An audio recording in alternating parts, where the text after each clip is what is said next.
సంవత్సరాల తరబడి ఎన్ని మందులు వాడినా మీ మోకాల నొప్పులు తగ్గట్లేదా? ప్రాణ పెయిన్ క్లినిక్ లో అత్యాధునిక చికిత్స. నమస్తే, వెల్కమ్ టు సుమన్ టీవీ. నేను మీ సుమన్ టీవీ ఉషా. కోల్కతా ఇన్సిడెంట్ గత 3 వారాలుగా ఎప్పటికప్పుడు మినిట్ టు మినిట్ అప్డేట్ మనం చూస్తూనే ఉన్నాము. జస్టిస్ వైపుగా యావత్ ప్రపంచం ఏ విధంగా అయితే నినాదంతో ముందుకు వెళుతూ ఉందో, సో మేము కూడా సుమన్ టీవీ మా వంతున జస్టిస్ కోసం సుప్రీంకోర్టు ఏం చెప్తుంది, ఎటువంటి జస్టిస్ వచ్చే అవకాశం ఉంటుందన్న దానిపైన ఎప్పటికప్పుడు వీడియోలు చేస్తూనే ఉన్నాము. ఇవాళ కనుక మనం చూసుకుంటే కోల్కతా స్టేట్ చీఫ్ మినిస్టర్ ఎవరైతే ఉన్నారో మమతా బెనర్జీ, ప్రైమ్ మినిస్టర్ మోడీ గారికి ఒక లేఖ రాయడం జరిగిందన్న సమాచారం అయితే మనం వింటూ ఉన్నాము. దీనికి సంబంధించిన పూర్తి వివరాలు ఏంటి, అసలు ఈ కేసుకి సంబంధించి లేఖలు ఏమైనా రాయడం జరిగిందా, జస్టిస్ వైపుగా ముందుకెళ్లే అవకాశం ఏమైనా కనిపిస్తుందన్న వివరాల గురించి సీనియర్ అడ్వకేట్ శశికాంత్ గారు మనతో ఉన్నారు. ఆయన అడిగి తెలుసుకుందాం. నమస్తే శశికాంత్ గారు. నమస్తే ఉషా గారు. సో మనం చూసుకుంటే కోల్కతా ఇన్సిడెంట్ చాలా వీడియోస్ మనం చేస్తున్నాము. యావత్ ప్రపంచం మొత్తం ఈ ఇన్సిడెంట్ వైపు ఎదురు చూస్తుంది. అంటే జస్టిస్ వస్తే కనుక చాలా బాగుంటుంది, ఆ తల్లిదండ్రుల శోకానికి ఆ అమ్మాయి ఆత్మకి శాంతి కలిగే అవకాశం ఉంటుందని మనం ఎంతగానో కొన్ని వీడియోస్ కూడా చేస్తున్నాము. దీనికి సంబంధించి ఇవాళ మనం కనుక చూసుకుంటే అప్డేట్, మమతా బెనర్జీ గారు ఒక లేఖ కూడా రాయడం జరిగిందని చెప్తూ ఉన్నారు. అసలు ఈ లేఖ యొక్క సమాచారం ఏంటి, ఏ విధంగా అసలు కేసు ముందుకెళ్తుంది, జస్టిస్ వచ్చే అవకాశాలు కనిపిస్తున్నాయా? జస్టిస్ ఖచ్చితంగా వస్తుందండి, because now it is in people's hands. ఎప్పుడైతే సుప్రీంకోర్టు సుమోటో తీసుకుందో అది ఇంకా స్టేట్ గవర్నమెంట్ చేతిలో లేదు. అది supreme court apex court of the country. Supreme court చేతికి ఎప్పుడైతే వెళ్ళిందో సుమోటో పరంగా జస్టిస్ అన్నది 100% రావాల్సిందే అండి. అలానే హైకోర్ట్స్కి వెళ్తే జస్టిస్ రాదని నేను చెప్పట్లేదు.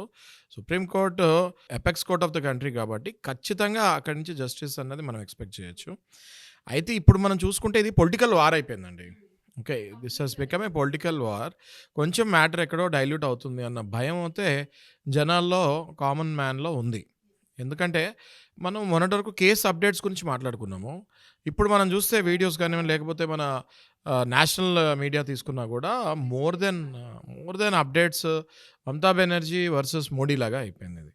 ఎప్పుడైతే ఈ మమతా బెనర్జీ మొన్న లాస్ట్ టైం స్టేజ్ మీద నుంచి, డయాస్ మీద నుంచి ఒకవేళ బెంగాల్లో ఇలా అవుతే, ఒరిస్సాలో, జార్ఖండ్లో, ఉత్తరాఖండ్లో, ఢిల్లీలో ఎప్పుడైతే ఇండైరెక్ట్గా థ్రెటన్ చేస్తాం జరిగింది. అన్ని ప్లేసెస్లో కూడా ఇలాగే రచ్చరచ్చ అవుద్ది అన్నట్టుగా ఇండైరెక్ట్గా చెప్తాం జరిగింది. అయితే ఎప్పుడైతే ఈ మాటల థ్రెటన్ చేస్తాం జరిగిందో అసలు అందరికీ ఫస్ట్ నుంచి కూడా ఈ మమతా బెనర్జీ చేసేవన్నీ అందరికీ షాకింగ్గానే ఉంది. ఎప్పుడైతే ఆ డే ఇన్సిడెంట్ అయిందో ఆమె chief minister, health minister, home minister అయి ఉండి ఆమె రోడ్ల మీదకి వచ్చి ప్రొటెస్ట్ చేస్తాం జరిగింది. అది ఒక సర్ప్రైజ్ అందరికీ. దాని తర్వాత మళ్ళీ ఇప్పుడు ఒకవేళ బెంగాల్లో ఇలా జరిగితే ఢిల్లీలో కూడా ఇలా జరుగుతుంది అని ఇండైరెక్ట్గా థ్రెటన్ చేస్తాం జరిగింది, విచ్ ఇస్ వెరీ రాంగ్ డెమోక్రసీలో. ఎప్పుడైతే ఈమె ఇట్లా చెప్తాం జరిగిందో it has become a political issue. ఇప్పుడు చూడండి, ఇప్పుడు అంతా కూడా మమతా బెనర్జీ ఇలా మాట్లాడింది, Mamata Banerjee being a chief minister ఇలా మాట్లాడచ్చా, ఈ డిస్కషన్స్ ఎక్కువ అయిపోయింది. ఇప్పుడు ఏం చేసింది మమతా బెనర్జీ అంటే ఇంకా డైల్యూట్ చేస్తానుకో లేకపోతే ఎందుకో తెలియదు కానీ రెండోసారి మళ్ళీ ప్రైమ్ మినిస్టర్కి లెటర్ రాస్తుంది జరిగింది. యూజువల్గా ఆనవాయితీ ఏంటి అంటే ఎప్పుడైనా స్టేట్లో ఏదైనా జరిగినప్పుడు ఇన్సిడెంట్స్ సెంట్రల్ గవర్నమెంట్కి చీఫ్ మినిస్టర్స్ ఏదైనా హెల్ప్ కావాలి అన్నప్పుడు they write a letter to the central government. Central గవర్నమెంట్లో head of the government, central government prime minister కాబట్టి ప్రైమ్ మినిస్టర్కి చీఫ్ మినిస్టర్ లెటర్ రాస్తాం జరుగుతుంది. ఫస్ట్ లెటర్ రాస్తాం జరిగింది, సెకండ్ లెటర్ మళ్ళీ ఇప్పుడు రీసెంట్గా రాస్తాం జరిగింది. ఏంటి సార్ అసలు లెటర్లో ఉన్నది ఏంటి? ఇట్లాంటి అత్యాచారాలు జరిగినప్పుడు ఖచ్చితంగా దీనికి స్ట్రింజెంట్ లాస్ తీయాలి, ఇప్పుడున్న లాస్ సరిపోవు, దీనికి ఇమీడియట్గా స్ట్రింజెంట్ లాస్ రావాలి అని చెప్పేసి, ఇప్పుడున్న దానికంటే ఇంకా స్ట్రింజెంట్ లాస్ రావాలి అని చెప్పేసి లెటర్ రాస్తాం జరిగింది. అదే లెటర్లో మమతా బెనర్జీ మళ్ళీ పొలిటికల్గా ఏం చెప్తుంది అంటే ఇది నేను రెండో లెటర్ రాస్తున్నాను, ఫస్ట్ లెటర్కి ఇంకా రిప్లై రాలేదు అని చెప్తాం జరిగింది. ఇప్పుడు లెటర్కి రిప్లై రాలేదు, లేకపోతే ఇక్కడ ఇలా జరిగితే అక్కడ అలా జరుగుతుంది, ఇవన్నీ అనవసరం కదండి. ఈ టైంలో అసలు కామన్ పబ్లిక్ ఏం చూస్తుంది, ఈ టైంలో ఖచ్చితంగా ఏదో ఒకటి జస్టిస్ న్యాయపరంగా రావాలి అన్నట్టు కామన్ మ్యాన్ ఎదురు చూస్తున్నారు. కామన్ మ్యాన్ ఎదురు చూసేటప్పుడు వీళ్ళు కొట్టుకుంటే చాలా అసహ్యంగా ఉంటుంది అది చూస్తానికి, వినటానికి. అసలు మన వీడియోస్ ఏదైతే మీరు చెప్పినట్టు కామన్ మ్యాన్ ఏదైతే మన వీడియోస్ కానీ లేకపోతే నేషనల్ మీడియా కానీ ఎక్కడైనా కావండి కింద కమెంట్స్ చూస్తుంటే ఇదంతా ఏంట్రా బాబు, మాకు జస్టిస్ ఇవ్వండి, ఇదంతా ఏంటి, వీళ్ళ మధ్యలో ఈ పొలిటికల్ వార్ ఏంటి, అసలు ఇష్యూకి ఎప్పుడు వస్తుంది జస్టిస్ అని కోపంగా వాళ్ళు అసలు వీడియోస్ కూడా చెప్తున్నారు మీరు, అసలు ఎప్పుడు వస్తుంది అంటే ఎంత ఫ్రస్ట్రేషన్లో ఉన్నారు చూడండి. ఎవరైనా వీడియోస్ ఇచ్చినా కూడా ఇది మాకు తెలుసు నెక్స్ట్ ఏంటి, ఇది మాకు తెలుసు నెక్స్ట్ ఏంటి అని అడుగుతున్నారు ఆవేశంలో. సో ఆ జడ్జిమెంట్ వచ్చే వరకు కూడా ప్రజలు ఆగరండి. డెఫినెట్గా మొన్న మళ్ళీ అలాగే ప్రొటెస్ట్ చేశారు. ప్రొటెస్ట్ చేసినప్పుడు అది పీస్ఫుల్ ప్రొటెస్టే. జెండాలు పట్టుకొని వెళ్తూ ఉండే ఒక పెద్ద ఆయన మీద మళ్ళీ వాటర్ కెనాన్స్ వేస్తాం జరిగింది. సుప్రీంకోర్టు ఏమో హియరింగ్ ఇస్తాం జరిగింది, పీస్ఫుల్ ప్రొటెస్ట్ డిస్టర్బ్ చేయొద్దు అని. మళ్ళీ దాన్ని డిస్టర్బ్ చేస్తారు గవర్నమెంట్.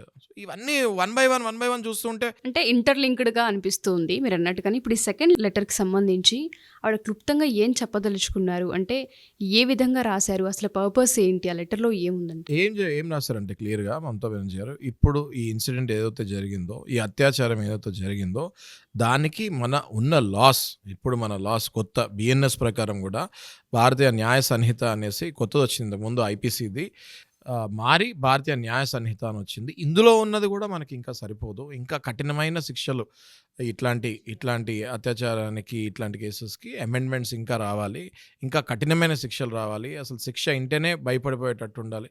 ఇట్లాంటి దానికి మళ్ళీ ఎవరు నెక్స్ట్ టైం అసలు ఆలోచన కూడా రాకూడదు. అలాంటి స్ట్రింజెంట్ లాస్ రావాలని అది లెటర్ ఏదైతే రాశారో తను definitely that is for a good motive and good objective.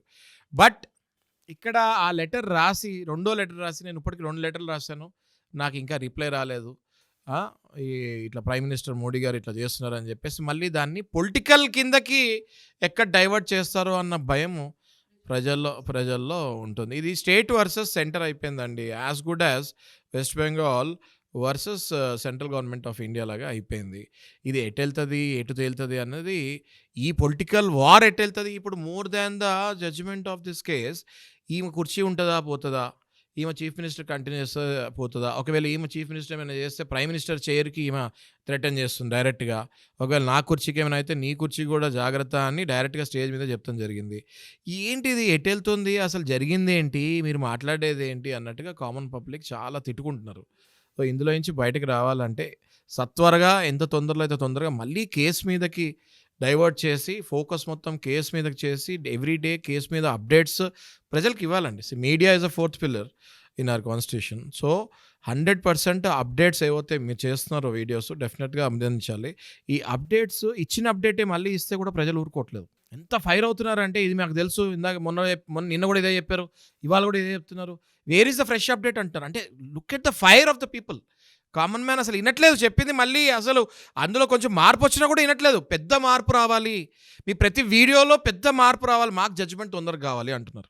So వాళ్ళది అది అర్థం చేసుకొని ఎంత త్వరగా అయితే అంత త్వరగా జడ్జిమెంట్ వైపుకి మనము వెళ్ళి ఏదో ఒక రకంగా నెక్స్ట్ 15-20 డేస్లో అయినా ఒక పెద్ద లీడ్ దొరకాలి. దీని వెనకాల అసలు హెడ్ ఎవరు ఉన్నారో తెలియాలి, కింద ఎగ్జిక్యూట్ చేసిన వాళ్ళకి పనిష్మెంట్ వేయాలి. అప్పుడే నాకు తెలిసి nation will definitely become cool down. Yes, మీరు అన్నట్టుగానే జడ్జిమెంట్ వైపు వెళ్ళే ప్రాసెస్లో పార్టీలు అనే పేరుతో కేసుని మొత్తం డైల్యూట్ చేసి ఇంకొక వైపు టర్న్ చేస్తున్నారన్న ఆ అనుమానాలు సామాన్య ప్రజల్లో ఎప్పటికప్పుడు రేకెత్తుతూనే ఉన్నాయి. సో దయచేసి మీరు అన్నట్టుగా పార్టీలన్నీ పక్కన పెట్టేసి సామాన్య ప్రజలు ఏదైతే అనుభవిస్తూ ఉన్నారో ఆ పెయిన్ని చూడగలిగి, ఆ కేసు ఇన్వెస్టిగేషన్ ఏదైతే జరుగుతుందో ఇంకొంచెం ముమ్మరం చేసి జస్టిస్ వైపుగా దీన్ని తీసుకురావాలని అటు స్టేట్ అయినా సెంట్రల్ అయినా ఎవరైనా సరే ఈ కేసుకు సంబంధించే పనులు కొనసాగించాలని కోరుకుందాం. థ్యాంక్ యూ శశికాంత్ గారు, థ్యాంక్ యూ సో మచ్.